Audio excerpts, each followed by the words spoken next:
18 kilometre पैदल चलकर lumpy को लेकर दिया ज्ञापन। मुंडावा से नागौर कलेक्ट्रेट पहुंचे लोग, गायों की मौत से पशुपालक चिंतित। 18 किलोमीटर चलकर मुंडावा से बुजुर्ग ग्रामीण भी नागौर कलेक्ट्रेट तक पहुंचे। नागौर में गोवंश में लंपी स्किन डिजीज का कहर जारी है। रोजाना गायें दम तोड़ रही हैं, पशुपालक चिंतित हैं। दूध के कारोबार से जुड़े लोगों का रोजी रोटी का संकट खड़ा हो गया है। ऐसे में सरकार से लंपी बीमारी के समाधान के युद्ध स्तर पर काम करने की मांग को लेकर मुंडावा से नागौर जिला कलेक्ट्रेट तक 18 किलोमीटर पैदल चलकर लोग पहुंचे। नागौर जिले में लंपी से गायों की मौत लगातार हो रही है। जिला प्रशासन और राज्य सरकार पर रोकथाम में फेल होने के आरोप लग रहे हैं। गुरुवार को जिले के मुंडावा से ग्रामीणों का पैदल समूह कलेक्ट्रेट पहुंचा। सीएम अशोक गहलोत के नाम कलेक्टर पीयूष समारिया को ज्ञापन दिया गया।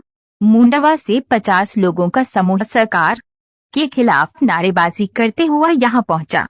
ग्रामीणों ने बताया कि प्रदेश में गायों के हालात विकट हैं। प्रशासन और सरकार लंपी बीमारी को लेकर अब तक कुछ खास नहीं कर सकी। लगातार गायें मर रही हैं, तड़प रही हैं, लेकिन सरकार बेपरवाह है। ज्ञापन में मांग रखी कि पशुपालकों और किसानों को आर्थिक मदद करनी चाहिए। प्रत्येक गांव तक दवा और आवश्यक चिकित्सा सुविधा मिलनी चाहिए।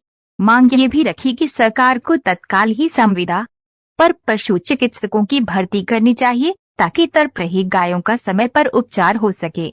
जिले में बीमार गायों के लिए क्वारंटाइन सेंटर बनाने चाहिए, जो नहीं बने।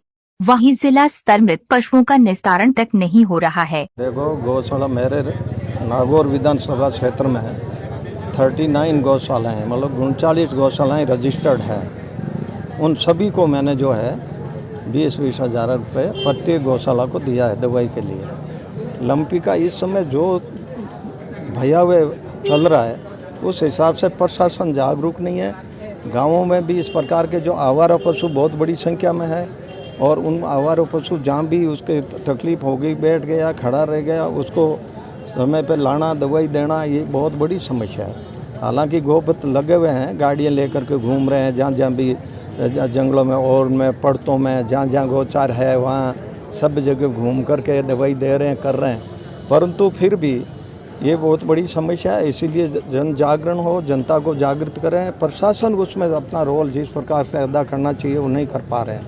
मैं बताऊं, जुजुंडा में 7 दिन तक गायें मरी हुई पड़ी रही, लेकिन उनका दाह संस्कार नहीं कर पाए, और कल जा कर के हुआ है। ऐसे ही अभी मेरे को समाचार मिले, ताउसर में भी करीब 50 गायें अभी मरी हुई पड़ी है, और ये है छूत की बीमारी।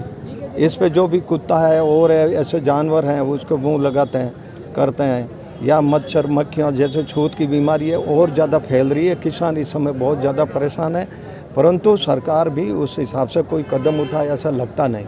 हम अभी भी लंपी के विषय में भी आ रहे हैं, पैदल चल कर के मुंडवा से अभी कलेक्टर को ज्ञापन देंगे, और इस विषय में सभी सरपंचों को इस प्रकार कलेक्टर के यहाँ से आदेश जाना चाहिए कि जहाँ इस प्रकार की जो है गौ की हत्या हो गई, मतलब हत्या क्या मर गई है, उसकी डेथ होगी, उसको तुरंत संस्कार किया जाए।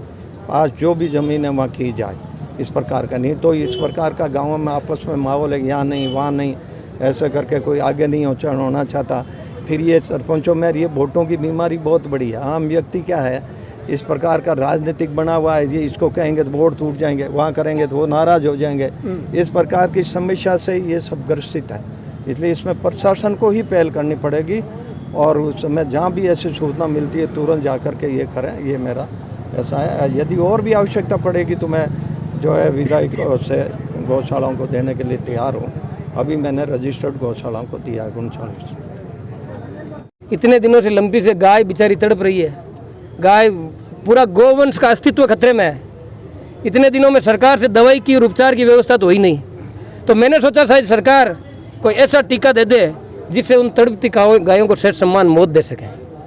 गायें मर रही है, बदबू, गाँव में गायों के जो शव पड़े हैं वो बदबू मार रहे हैं, कुत्ते उनको नोच रहे हैं, लेकिन एक भी सरकार का प्रशासनिक और राजनीतिक कारिंदा कहीं पे भी जाकर वस्तु स्थिति को देखने के लिए नहीं आया। किसानों की मुख्य खेती से भी किसानों का आय का जो मुख्य स्रोत था वो पशुधन था। आज एक किसान के पास 2-2, 3-3 गायें हैं, बेचारा 20-20, 25-25 हज़ार रुपये उनके इलाज पर लगाकर भी अपने गोवंश को बचा नहीं पा रहा है।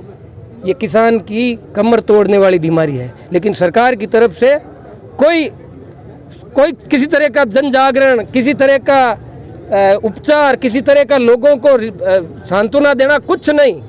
सिर्फ अशोक गहलोत सरकार राहुल गांधी की चमचागिरी करके अपनी सरकार बचाने में लगा हुआ है। मैं सरकार के साथ भी और भी जो जनप्रतिनिधि उनसे भी, अब देखो माननीय विधायक महोदय ने अपने कोटे से गायों के उपचार के लिए 8 लाख रुपए दिए, वो भी फाइलों में अटके पड़े हैं। जब आपातकालीन स्थिति होती है तो फाइलों को अपने पास रोकना नहीं चाहिए, उनको निकाल देना चाहिए कि ये एक तरीका की आपातकालीन स्थिति है।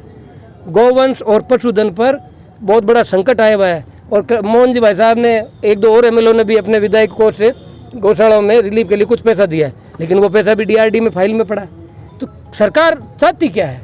किसान, वैसे भी इस बार किसानों की भगवान ने तो सुनी, अच्छी बारिश की है, भगवान चाहेगा अच्छी पैदावार होगी, लेकिन पशुधन पे जो खतरा आन पड़ा है, पूरा किसान डरा हुआ है, सहमा हुआ है, बेचारा रात दिन जाग कर अपने गौवंश को बचाने के लिए काम कर रहा है, लेकिन सरकार के कानों पर जून नहीं रेंग रही है। इसके लिए कोशिश कर रहे हैं कि आज पैदल चलकर अपने आप को उस पीड़ा से थोड़ा गुजारने की कोशिश की, कि जो इस पीड़ा से आज गोधन गुजर रहा है, कोशिश कर रहे हैं। प्रशासन वाले जागे तो ठीक, नहीं तो सोमवार को एक बार फिर आऊँगा और इस बार शायद केरोसिन का डब्बा लेकर आने पड़ेगा, तब ये सरकार जागेगी।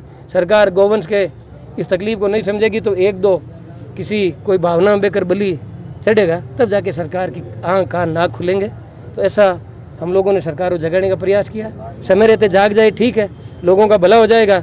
नहीं जागेगी तो जगाना हम लोगों को आता है।